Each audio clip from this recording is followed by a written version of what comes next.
Assalamualaikum warahmatullahi wabarakatuh. Waalaikumsalam warahmatullahi wabarakatuh. Selamat siang adik-adik semuanya. Jadi kali ini kita Bapak di sini khususnya akan melakukan pendampingan pembelajaran mata pembelajaran PPKN, di mana di sini kita akan membahas tentang bab 4 mengenai dinamika peran Indonesia dalam perdamaian dunia, di mana KD-nya sendiri menganalisis dinamika peran Indonesia dalam perdamaian dunia sesuai dengan Undang-Undang Dasar Negara Republik Indonesia tahun 1945. Jadi setelah mempelajari materi ini, diharapkan kalian nanti mampu menganalisis tentang dinamika peran Indonesia dalam perdamaian dunia melalui organisasi internasional, dan yang kedua kalian mampu menganalisis dinamika peran Indonesia dalam perdamaian dunia melalui hubungan internasional, dan yang terakhir kalian mampu menganalisis peran Indonesia dalam perdamaian dunia sesuai dengan Undang-Undang Dasar 1945. Baiklah, di masa pandemi ini karena pembelajaran juga tidak bisa langsung ke sekolah ya, jadi kita harus selalu menjaga jarak seperti ini, menerapkan protokol kesehatan, memakai masker, dan juga jangan lupa cuci tangan. Langsung saja ke materi pembelajaran. Mungkin terlihat ya dari gambar tersebut ataupun tulisan tersebut, satu orang silakan bacakan teks ini. Melindungi segenap bangsa Indonesia dan seluruh tumpah darah Indonesia, memajukan kesejahteraan umum, mencerdaskan kehidupan bangsa, dan ikut melaksanakan ketertiban dunia yang berdasarkan kemerdekaan, perdamaian abadi, dan keadilan sosial.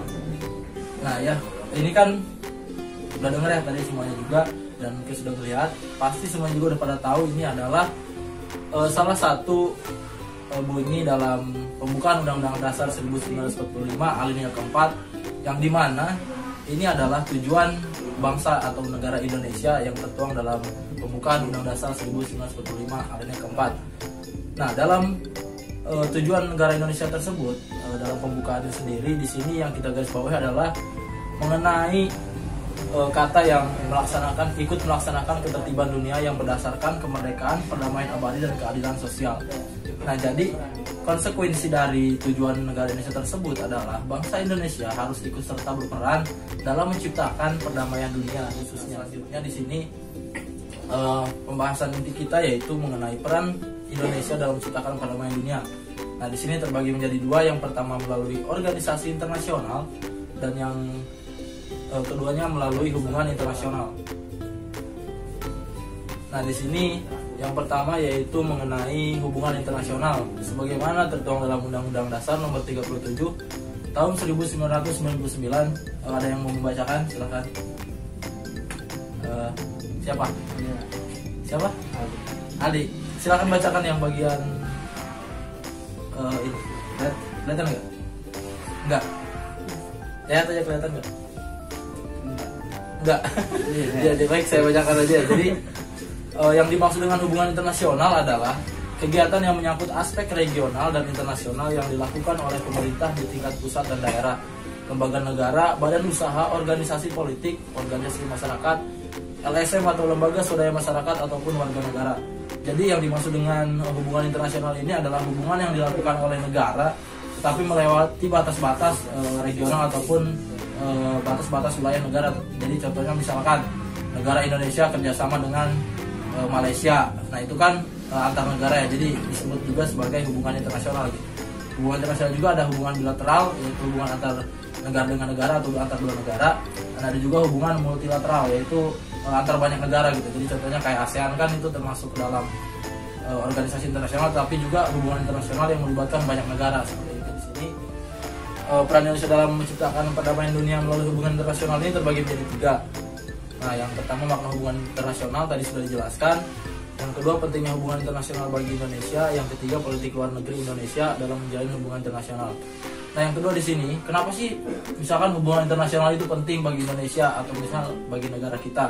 Nah, di sini ada dua faktor. Yang pertama faktor internal, yang kedua faktor eksternalnya. Nah, faktor internalnya ini adalah faktor dari dalam, karena adanya kekhawatiran bagi bangsa Indonesia ini tentunya ya, kalau misalkan tidak melakukan hubungan internasional bakal adanya kekhawatiran untuk masa depannya seperti apa gitu bangsa Indonesia, apakah misalkan bakal tetap berjalan atau seperti apa gitu. Dan yang kedua adanya karena takutnya ada intervensi ya.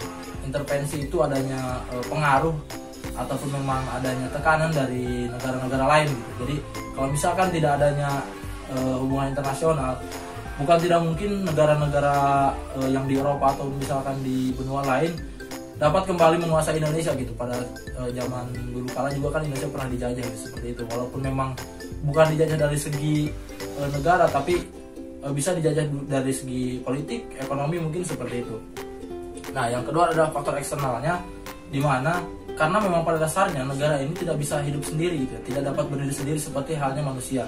Manusia tidak bisa hidup sendiri karena memerlukan bantuan orang lain seperti itu, karena pada dasarnya manusia adalah makhluk sosial seperti itu. Begitupun dengan negara. Jadi negara ini tidak bisa hidup sendiri karena harus melakukan interaksi ataupun hubungan internasional dengan negara lain, baik dalam bidang politik, sosial, ekonomi, hukum ataupun dan ketahanan dan keamanan. Yang ketiga, politik luar negeri Indonesia dalam menjalin hubungan internasional. Jadi politik luar negeri ini adalah kebijakan yang dilakukan oleh negara Indonesia.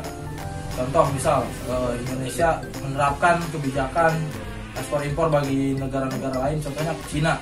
Kita kan di sini banyak memakai barang-barang mungkin dari luar ya. Dengan adanya kebijakan tersebut, jadi barang yang masuk ke Indonesia itu ada dengan, jadi adanya kebijakan negara Indonesia ini menciptakan aturan-aturan ataupun memang hubungan dengan negara lain seperti itu. Jadi contohnya ada ekspor impor seperti itu, adanya kebijakan seperti itu, sehingga kita bisa dapat menggunakan barang-barang dari luar negeri. Kayak HP kan bisa dari Cina ataupun dari negara lain seperti itu. Nah, di sini yang kedua, peran Indonesia dalam menciptakan perdamaian dunia melalui organisasi internasional. Nah, organisasi internasional itu banyak kan ya. Ada yang tahu nggak organisasi internasional itu apa aja? Contohnya nih, kita udah ada nih PBB, Perserikatan Bangsa-Bangsa kan itu organisasi dunia juga kan. Banyak negara hampir seluruh dunia ikut tergabung dalam PBB. Ada juga ASEAN, itu kerjasama antar negara-negara di Asia Tenggara gitu. Dan di sini juga ada gerakan non-blok. Nah, ada yang bisa ngasih contoh lagi nggak? Organisasi internasional satu deh. Ada yang bisa nggak? Jadi contohnya itu kayak FIFA. Kita katakan FIFA lah, organisasi sepak bola. Nah, itu juga termasuk dalam organisasi internasional gitu. Karena FIFA juga ada badan hukumnya, ada pendirinya, ada juga dari antar negara tergabung dalam FIFA tersebut gitu. Jadi di sini peran Indonesia dalam, yang pertama ada PBB, peran Indonesia dalam PBB, yang kedua ada peran Indonesia dalam ASEAN, yang ketiga peran Indonesia dalam gerakan non-blok. Nah, jadi dalam PBB ini Indonesia juga tergabung dalam Perserikatan Bangsa-Bangsa. Jadi Indonesia juga ikut serta ya, atau turun andil dalam mengambil menciptakan perdamaian dunia. Contohnya Indonesia mengirimkan pasukan Garudanya ya, ataupun tentara Indonesianya ke daerah yang berkonflik, contohnya di jalur Gaza. Indonesia juga ikut mengirimkan bantuan tentara seperti itu. Jadi Perserikatan Bangsa-Bangsa ini Indonesia juga ikut andil gitu ya. Bukan dalam hal kebijakan saja, tapi dalam emang tindakan untuk menciptakan perdamaian dunia seperti itu. Nah, yang kedua ini dalam ASEAN. Tentu saja dalam ASEAN kan Indonesia lumayan aktif gitu ya. Dan juga Indonesia termasuk salah satu pendiri dalam organisasi ASEAN tersebut.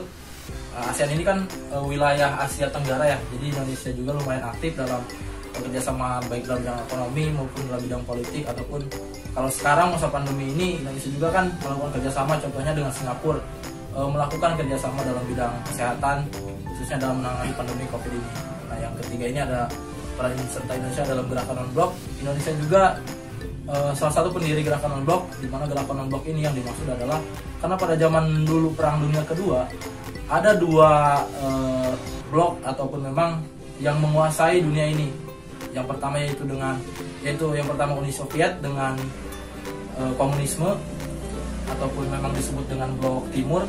Yang kedua yaitu Amerika Serikat dengan pahamnya liberalis ataupun disebut dengan blok barat. Nah, itu gerakan non-blok. Jadi gerakan non-blok ini Indonesia tidak memihak ke dua negara tersebut ataupun dua ideologi tersebut. Nah, Indonesia di sini dengan politik tadi yang sudah dijelaskan, dengan politik Indonesia sendiri, mereka tetap dengan pendirian negara kita. Para pendiri bangsa dulu tetap dengan apa ya, dengan istilahnya dengan ideologi kita yaitu Pancasila tidak ikut ke dalam dua blok tersebut, sehingga Indonesia di sini juga perannya sangat besar gitu ya, menciptakan gerakan non blok ini. Ya mungkin untuk pertemuan kali ini itu saja ya. Jadi itu saja yang dapat Bapak saya sampaikan mengenai tentang peran Indonesia dalam menciptakan perdamaian dunia sesuai dengan Undang-Undang Dasar 1945. Jadi kesimpulannya adalah Indonesia memang negara yang besar dan juga punya peran yang sangat besar juga dalam menciptakan perdamaian dunia, seperti tergabung dalam PBB ataupun dengan ASEAN ataupun dengan gerakan non blok. Jadi Indonesia juga melakukan perannya dalam organisasi internasional kayak tadi PBB dan yang lainnya, dan juga dalam hubungan internasional seperti melakukan hubungan bilateral, multilateral dengan negara-negara tetangga ataupun memang dengan negara-negara Eropa seperti itu.